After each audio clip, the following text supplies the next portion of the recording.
Hi everyone, in this video we're going to learn how to enter the foods from My Healthy Meal Plan and the exercise from My Healthy Meal Plan into Nutricalc Plus. So for this video we're going to use the example of the meal and exercise plan that are in the directions. So our first meal we see is breakfast. We have a cup of Cheerios, 1 cup of low-fat milk, and a half a cup of blueberries. So let's go back to Nutricalc and we're going to click on the Intakes tab. So once this opens up, you'll see there's the date, the current date, and then you're going to come down to the search foods box and you're going to type in your first food. You can see I've typed in Cheerios. I'm going to click on Find, and then you'll see a number of different types of Cheerios pop up. We're going to use regular Cheerios for our example, so we're going to click on the Add button.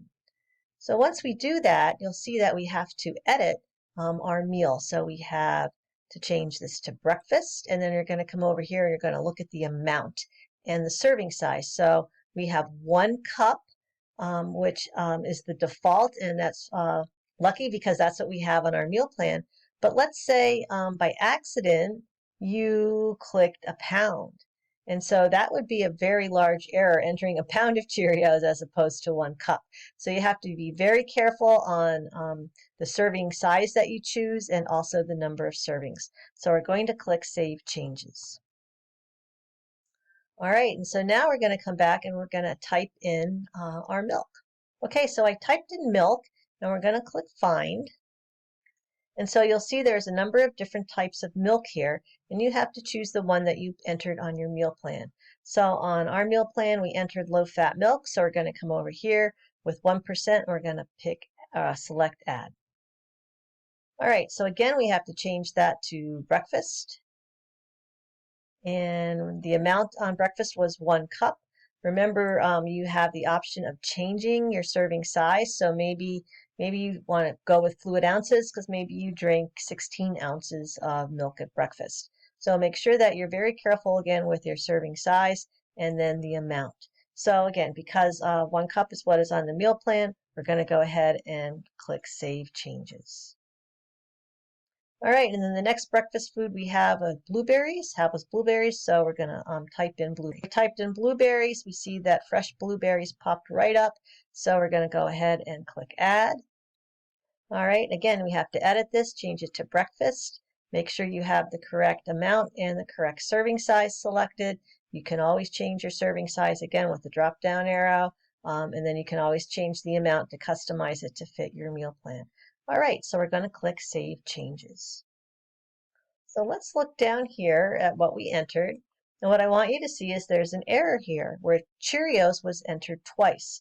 And so we don't want to keep that for our meal plan, as obviously that would be a mistake. So we want to come over here and we want to delete one of those entries. So now we've adjusted our meal plan, it's corrected. We can click Save Changes, and we're good to go on entering breakfast. So you would do the same for your snacks. You would do the same for lunch and dinner. All right, so now it's time to work with entering our activities. So we're going to come over to the Activities tab, right? And then our activity from our example day was a 45-minute walk on the beach. So we're going to add that in. Type in walking, and then we're going to click Find.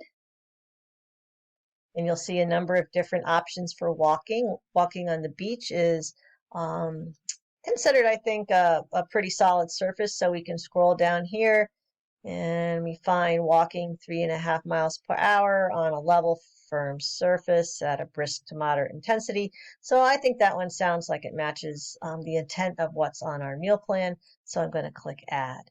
Right, so then you'll scroll down here and you'll be able to adjust the minutes as well as the units. So make sure that you don't have hours because that would be a big mistake. You want to make sure that you have the correct unit entered. So then we're going to select Changes or Save Changes. Alrighty, so that shows us how to enter in our food, shows us how to enter in the activities.